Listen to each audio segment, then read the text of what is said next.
Roman Reigns versus Seth Rollins is the endgame. AJ Styles' WWE contract situation. Randy Orton reveals his youngest son has started wrestling. Randy Orton is taking time off from WWE following his loss to Cody Rhodes. An unfortunate update on Cody Rhodes' WWE status. John Cena suddenly name-dropped in TNA. The WWE forced CM Punk to apologize.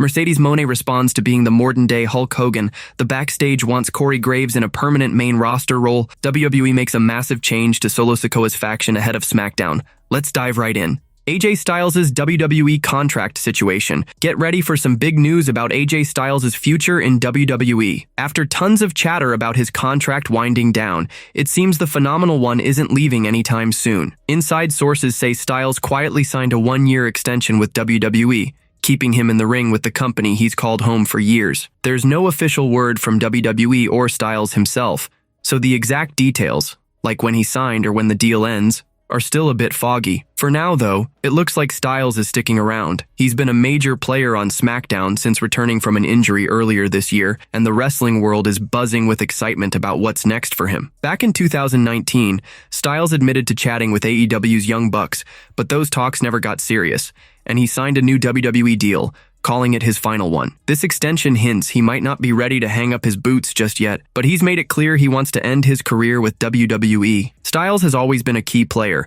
whether under Vince McMahon or Triple H, shining in matches up and down the card. There are a few big reasons why he might have chosen to stay with WWE. If Styles wasn't part of the company's plans, he wouldn't be on Raw every week. Right now, he's in a major storyline, challenging Dominic Mysterio for the Intercontinental Championship. He could even win the title, especially since so many championships have changed hands lately. If he does, he might use that moment to boost the wrestler who eventually beats him, maybe even setting up his retirement match. Kurt Angle was visibly breaking down in the ring and was officially retired by Baron Corbin. That retirement match didn't do much for Corbin, who stayed a mid-card guy. Styles, though, is still performing at an elite level and has plenty of opponents who could benefit from facing him in a big retirement match. Like Goldberg, who's ending his career against Gunther at Saturday night's main event, Styles has earned the right to go out on his own terms. After nearly a decade with WWE, he deserves a legendary send-off against someone who could use the boost of retiring a star like him. Sticking with one company for a long time can feel like home, especially if you're not forced out. Styles has found his place in WWE,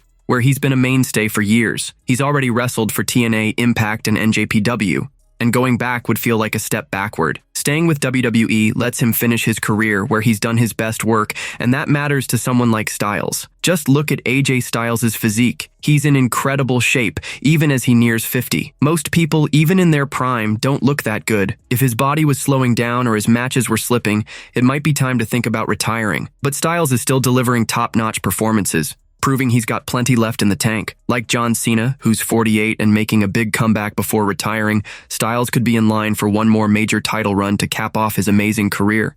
Randy Orton reveals his youngest son has started wrestling. The Orton family might soon add another name to its wrestling legacy. WWE superstar Randy Orton just shared some exciting news. His youngest son has started wrestling. During a chat on What's Your Story with Stephanie McMahon, Orton revealed that his son is hitting the mats in amateur wrestling tournaments. And that's not all. This young Orton is a multi-sport talent, keeping busy with more than just wrestling. My youngest son started wrestling tournaments. He's a three-sport kid. He plays football, he wrestles, might play basketball this winter, but then he also does a few things with track. So he goes. Wrestling is in the Orton blood. Randy followed his father, Cowboy Bob Orton, and grandfather, Bob Orton Sr., to become a WWE legend. Now, his youngest son is starting his own journey in amateur wrestling. While Randy continues to shine as one of WWE's biggest stars, his son is carving his own path. This news comes fresh off Randy's tough loss to Cody Rhodes in the King of the Ring finals at WWE Night of Champions, his second straight finals defeat. Back in 2009, Randy Orton was a total villain, and one moment sealed that reputation, a shocking segment where he kissed Stephanie McMahon on What's Your Story. With Stephanie, Orton looked back on that infamous moment when he hit Stephanie with a DDT and kissed her while she was out cold in the ring. He admitted it was super awkward, especially with Triple H and inside sources watching him rehearse. They wanted every detail perfect, where everyone stood, how far Triple H, who was handcuffed, could reach, and where the DDT needed to land so he couldn't stop it. In my 20s, I know, and I was so nervous, and so your father's there, husband's there, and we're rehearsing. It was awkward as hell. So, the rehearsal, I don't know if you remember, but I just remember, Vince wanted to kind of see where we were going to be, and H is handcuffed and how much, just where does the DDT need to go down so he can't reach you and all that. When it came time to rehearse the kiss, Orton felt so uneasy he could barely show it. Deep down, he hoped they'd run out of time and scrap the whole thing. He was so embarrassed he didn't even want to say the word kiss. His face felt like it was burning red, but Triple H stayed calm and knew how huge the moment could be for the storyline. He focused on making it as impactful as possible. Orton later realized how unforgettable that moment would become. And then, of course, like, how are you gonna do the deal? Yeah. And I was like, I guess like this, you know, like, I was like, it's so awkward. And then like in the back of my head and like not really realizing how cool of a moment it would have eventually been, I'm thinking like, God, I hope like time's cut and we have to cut the S and I don't even want to say the K word, but yeah, super. Like I was just like awkward. I feel like I'm beat red. He was cool with it and had the wherewithal to know how amazing of a moment it would be. Like, it was all about, how can we make this mean the most? That moment became one of WWE's most legendary scenes. Even though Orton wanted it cut, he's now glad he went through with it, and the wrestling world agrees it was unforgettable. Randy Orton is taking time off from WWE following his loss to Cody Rhodes. Randy Orton took a tough hit losing to Cody Rhodes at Night of Champions. The Viper talked big before the match but couldn't back it up, leaving his pride bruised. Many wondered if this defeat would push Orton to step away from WWE for a while. But hold on. Orton's not going anywhere. He's diving straight into a huge new feud with Drew McIntyre. After this week's Raw, WWE taped the next SmackDown, where the Scottish Warrior made a dramatic return. The 40-year-old interrupted Orton's segment with Rhodes, sparking a fiery war of words. SmackDown GM Nick Aldis stepped in and made it official. Orton and McIntyre will clash at Saturday night's main event. This reignites their old rivalry, and it could heat up for a month or two. So, Orton's sticking around, locked into a major storyline at least until SummerSlam. He's set to be a key part of WWE's biggest summer show. At Night of Champions, Orton and Rhodes put on a brutal match. One heart-stopping moment came when Orton hit a superplex on Rhodes and crashed hard on his back. He grabbed his lower back, looking like he was in serious pain. Rhodes kept targeting Orton's back throughout the match, and the Viper seemed to be hurting bad. With Orton's past back surgery, some worried he might be hiding an injury. But there's no need to panic. There's no sign Orton was actually hurt at Night of Champions. He was likely playing up the pain to make the match feel more intense and real. Orton's a master at fooling everyone into thinking he's injured, adding drama to the story. It's a classic trick in wrestling to mix reality and fiction, keeping the action thrilling and unpredictable. An unfortunate update on Cody Rhodes' WWE status. Big news is shaking up Cody Rhodes' WWE future after a major announcement outside the ring. The American Nightmare is set to star as Guile in the upcoming Street Fighter movie, hot on the heels of his rival Roman Reigns landing the role of Akuma in the same film. At Night of Champions, Rhodes outshone his mentor Randy Orton in the King of the Ring final, earning a shot at the undisputed WWE Championship against John Cena at SummerSlam, set for August 2nd and 3rd. But here's the twist. Just like Reigns, Rhodes might miss several WWE shows after SummerSlam 2025 because Street Fighter starts filming in Australia that same month. On a recent episode of Busted Open 24/7, Cody opened up about his WrestleMania 41 match with Cena, taking full blame for fans not loving it and promising a better showdown at SummerSlam. He's fired up to face Cena again and make things right. I don't want to go as far as making any promises, but I can tell you the goal with SummerSlam is if people felt a certain way about WrestleMania, I would put that all on my back and take all the credit and responsibility for perhaps not feeling satisfied. I'd like to get him to the finish line with SummerSlam. Very much looking forward to doing this dance again, Rhodes said. What does the Triple H-led creative team have in store for Cody Rhodes versus John Cena at SummerSlam 2025? Only time will tell.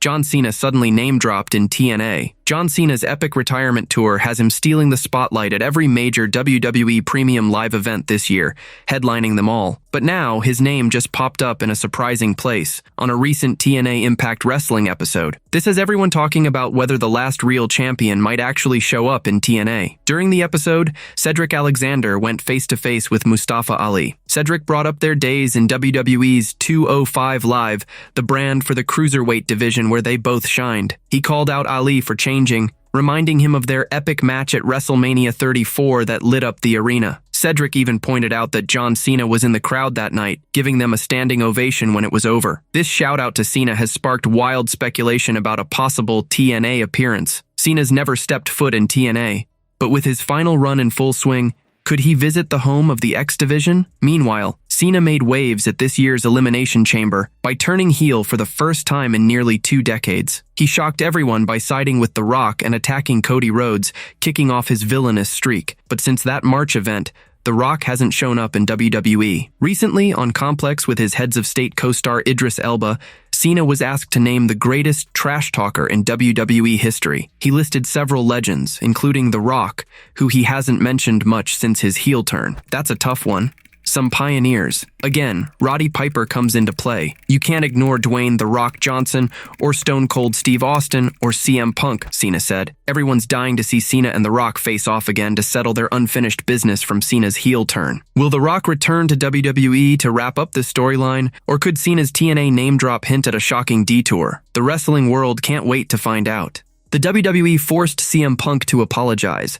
CM Punk stepped onto the Night of Champions kickoff stage in Saudi Arabia to a wave of boos. The crowd wasn't happy about a tweet he posted 5 years ago slamming WWE's ties to the country. One fan even called him out face-to-face, and Punk responded with a public apology. Some say WWE set up the whole scene, including the fan confrontation, while others think the company leaned on Punk to make amends in front of everyone. On a recent Fightful Select Weekly Q and a podcast, Sean Ross Sapp weighed in. He wasn't sure if WWE forced Punk's hand, but said the straight-edge superstar expected the backlash and planned to address it before heading to Saudi Arabia. Sapp added that WWE insiders knew Punk would handle it this way, so they didn't have to push him. Triple H praised Punk's move, saying he was incredibly proud of him. Back in 2020, Punk traded heated words with The Miz on X/Twitter over WWE's Saudi partnership. When it was announced he'd wrestle there, fans dug up his old tweets and criticized his choice. His apology stirred up even more heat, with many in the wrestling world calling him a hypocrite. Still,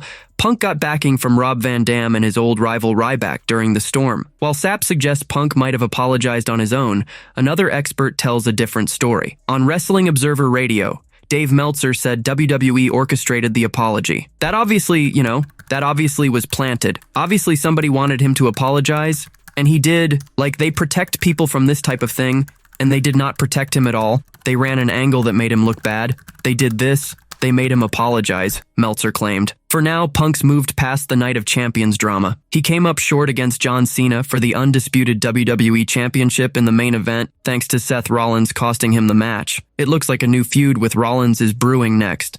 Mercedes Moné responds to being the modern-day Hulk Hogan. Mercedes Moné has been a powerhouse in AEW since joining last year, staying unbeaten in singles matches. Some fans aren't thrilled, saying she refuses to lose, and now she's clapping back. The CEO of AEW hit up X to address the critics who claim she never takes a fall. She made it clear she's fine with losing, but someone's got to step up and actually beat her, something no one's done yet. I don't mind losing at all, but you have to beat me and y'all just can't, Moné said. Holding 7 championship belts, Moné's dominance has some fans grumbling. She shut down the Mercedes Hogan nickname, telling fans to call her Mercedes Omega instead. That's not all. She also threw shade at WWE fans begging for her return, calling them crybabies, and doubling down on her love for AEW. This only fired up her critics even more. Now, Moné's gearing up to face Toni Storm for the AEW Women's Championship at All In Texas. If she wins, she'll add an 8th title to her collection. Could Storm be the one to hand Moné her first singles loss in AEW, or will Moné keep her streak alive? It's anyone's guess. What do you think? Has Moné's unstoppable run been too much, or is it just what AEW needs to shine?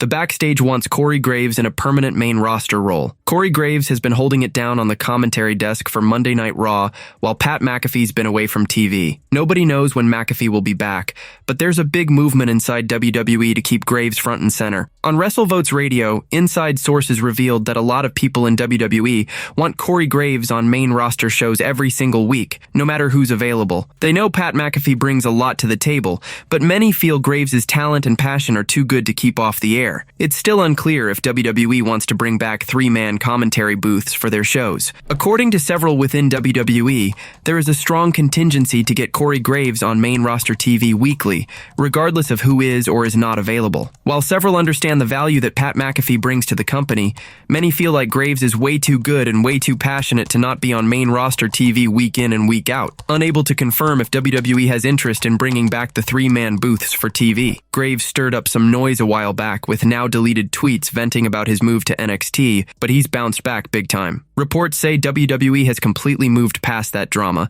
and Graves has proven why he's one of the top commentators in the game. This is awesome news for him, as he keeps showing everyone his skills behind the mic. Will he lock in a permanent spot on the main roster soon? Time will tell. Do you want Corey Graves calling the action every week on the main shows? WWE makes a massive change to Solo Sikoa's faction ahead of SmackDown. Solo Sikoa's faction just leveled up with some major new faces, making it a force to be reckoned with. WWE has dropped a huge bombshell about the group right before the next SmackDown. At Night of Champions, Sikoa battled Jacob Fatu for the United States Championship. In the final moments, he got a big assist from a returning Tonga Loa and the newest member of his crew, Tala Tonga, aka Hikuleo. With their help, the former Bloodline leader snatched the US Championship. The whole squad is set to roll into the next SmackDown, and WWE's website just revealed a massive shift. The faction's name has changed from the Bloodline to Solo Sikoa's family. After Solo Sikoa defeated Jacob Fatu for the United States Championship following the emergence of an intimidating new ally, what will happen next with Sikoa's family? Find out on a special July 4th edition of SmackDown, Friday at 8 ET 7 CT on USA, the company wrote. On a recent Rebooked Wrestling podcast, former WWE star Matthew Rehwoldt shared his take on the US Championship. He thinks it doesn't need a long title reign and suggested Jacob Fatu could take the belt back from Sikoa in a rematch at SummerSlam 2025. I think the US title can be one of those titles that you don't have to hold for 2 years or 9 months, so Jacob could win it back at SummerSlam, and it would be fine as well. You know, he, Solo Sikoa, could torture Jacob Fatu for the next 4 or 5 weeks, and then Jacob wins it back in a big shebang, or not. I think it could be okay. I'm okay with this, he said. In a cool throwback clip, a young Solo Sikoa was seen in a family video with other Anoa'i relatives, like the Usos, who looked like teens, along with Rikishi, Roman Reigns' late brother Rosie, and the late Sika Anoa'i. Even back then, Solo was showing off his playful trolling side, proving he's always had a knack for stealing the spotlight. Roman Reigns versus Seth Rollins is the endgame. With SummerSlam just 4 weeks behind us, one huge name is still missing from WWE.